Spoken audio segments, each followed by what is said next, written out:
میرے عزیزو، اپنے نبی کی پاکیزہ زندگی سیکھو. اپنے نبی کی پاکیزہ زندگی تمہیں بتائے گی کرنا کیا ہے. ماں باپ کے ساتھ، ابھی تم بچے ہو، ماں باپ کے ساتھ کیا کرنا ہے. میرے نبی فرما رہے ہیں کاش میری ماں زندہ ہوتی اور میں عشاء کی نماز پڑھا رہا ہوتا، سورۃ فاتحہ شروع کی ہوتی اور میرے گھر سے میری ماں کہتی بیٹا محمد تو میں ماں کے لیے نماز توڑ دیتا. ماں کو تو دیکھا ہے نا، باپ تو دیکھا نہیں. باپ تو ماں کے پیٹ میں تھے، اللہ نے بلا لیا. ماں کو 6 سال دیکھا ہے. اور آپ مدینہ سے مکہ آ رہے تھے ماں کے ساتھ. راستے میں ایک جگہ تھی ابوا، مدینے سے 2 دن 2 رات کا فاصلہ ہے. میرے نبی کی ماں کی عمر ہے 25 سال اور کالے پہاڑ ہیں. میری زندگی سفروں میں گزری، جس سفر میں سب سے زیادہ تڑپا وہ میرے نبی کی والدہ کی قبر کی زیارت تھی. اوہ، میں نے چاروں طرف سر اٹھا کے دیکھا، کالے پہاڑ، عصر ڈھل چکی تھی، سورج پیلا پڑ چکا تھا. ویرانہ وحشت. 1400 سال پہلے کیسی ویرانی ہوگی، جب سن 2000 کی بتا رہا ہوں. ایسا ویرانہ کہ دل ڈر رہا تھا. ایک گائیڈ کے ذریعے سے ہم پہنچے تھے اور میں 14 صدی پیچھے دیکھ رہا تھا کہ اچانک حضرت آمنہ کو ہارٹ اٹیک ہوا اور وہ ایسے بے قرار ہو کر کبھی یوں ہوتی ہیں کبھی یوں ہوتی ہیں. میرے نبی کی گھبراہٹ سے آوازیں نکل رہی. وہ ماں کو خوفناک آنکھوں سے دیکھ رہے ہیں، ڈری آنکھوں سے دیکھ رہے ہیں، ڈری آنکھوں سے. اور وہ ماں ماں پکارتے ہیں، آواز نہیں، آواز نہیں، بولا نہیں جا رہا. بجھتی شمع بھڑکتی ہے نا، تو آخری زور لگا کے چند بول بولے، کل حی میت و کل جدید بال. بیٹا ہر زندہ نے مرنا ہے، ہر جوانی نے ڈھلنا ہے، پر مجھے لگتا ہے کہ میرا جوانی میں ہی وقت آ گیا ہے. وَلَقَدْ وَلَدْتُ طُہْرًا، لیکن میں ایک بچہ چھوڑ کے جا رہی ہوں جو سارے عالم کو پاک کر دے. اور میری نبی کی والدہ کی آنکھیں بند ہو گئی. آپ اتنا تڑپے ہیں وہاں کہ کوئی دلاسا دینے والا کوئی نہیں، کوئی تسلی دینے والا کوئی نہیں. ایک نوکرانی تھی ام ایمن، اس سے کوئی تسلی نہیں مل رہی اور آپ بے قرار ہو رہے ہیں. انہوں نے پتھر جوڑ کے آپ کی قبر بنائی اور وہ پہاڑ ہے اتنا ہی اونچا ہے جتنا یہ ہے، اتنا ہی اونچا ہے. تو اس سے نیچے اترے ہیں تو آپ نے ہاتھ چھڑایا اور دوڑ لگائی اور پھر اوپر چڑھ گئے. 6 سال کی عمر، 6 سال. ہو ام ایمن پیچھے گئی دوڑ کے. چشم فلک بھی رو رہی تھی. اور میں جب یہ واقعہ سناتا ہوں میں رونے بیٹھ جاتا.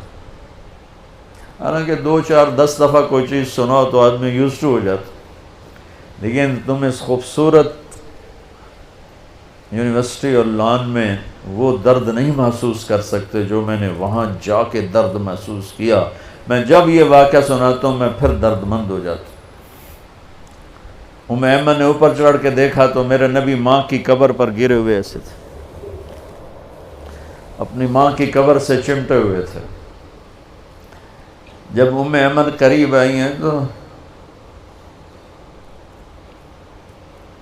اللہ کے نبی کہہ رہے تھے ماں جی آپ کو تو پتہ تھا آپ کے سوا میرا کوئی نہیں، پھر آپ کہاں چلی گئی؟ آپ کہاں چلی گئی؟ معصوم بچے کو پتہ نہیں ہے کہ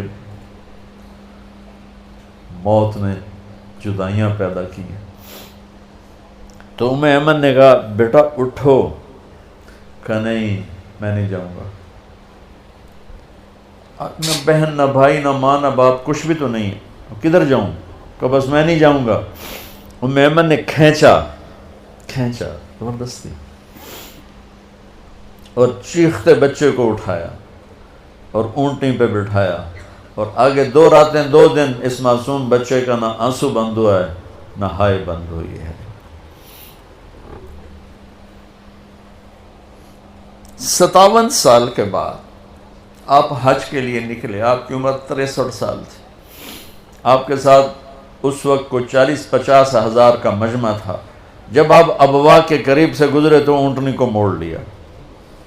اور اندر پہاڑوں میں چلے گئے۔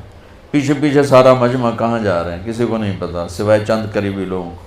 جا کے اونٹنی کو نیچے بٹھایا، وہ اوپر ایسے تھوڑا سا بنا ہوا ہے قدرتی، جیسے اللہ نے پہلے سے رکھا تھا اپنے محبوب کی ماں کے لیے۔ اوپر گئے اور آپ نے احرام باندھا ہوا تھا، ایک چادر اوپر ایک چادر نیچے، ننگا سر ہے، اپریل کا مہینہ ہے، گرمی شدید ہے، تو آپ ماں کی قبر کے سرانے یوں بیٹھے،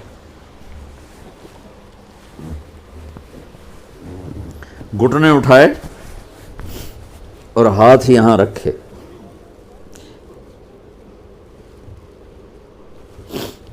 یہ وہ پوزیشن ہے جب زیادہ رونا ہو تو یوں کر کے بیٹھا جاتا، اور سر گھٹنوں میں دیا ایسے یوں، اور پھر رونا شروع کیا۔ پھر اتنا روئے کہ داڑھی سے بھی آنسو ٹپک رہے تھے، اور سینہ بھی سارا تر ہو گیا تھا احرام میں، اور کئی گھنٹے بیٹھ کے روتے رہے۔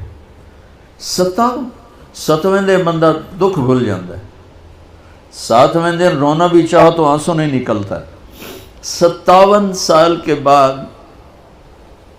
اللہ کا بھی دیدار ہو چکا ہے، جنت کو بھی دیکھ لیا ہے، جہنم کو بھی دیکھ لیا ہے، ختم نبوت کا تاج بھی سر پہ ہے، حبیب اللہ، حبیب محمد اور احمد اور ماہی اور حاشر اور عاقب اور فاتح اور خاتم، ابو القاسم، طٰہٰ، یاسین، مزمل، مدثر، مبشر، نذیر، داعی اللہ، سراج منیر، عزیز، حریص، رؤوف، رحیم، رحمت للعالمین۔ اتنی بڑی ہستی جس کی پیڑھی آدم تک ہو، اور وہ ماں کی قبر پر یوں بیٹھے ہوئے، اور پھر کہا کاش ماں ہوتی تو پھر میں کیا کرتا، میں مصلی پہ کھڑا ہوتا اور میری ماں کہتی محمد، تو میں کہتا جی، میں نماز توڑ دوں۔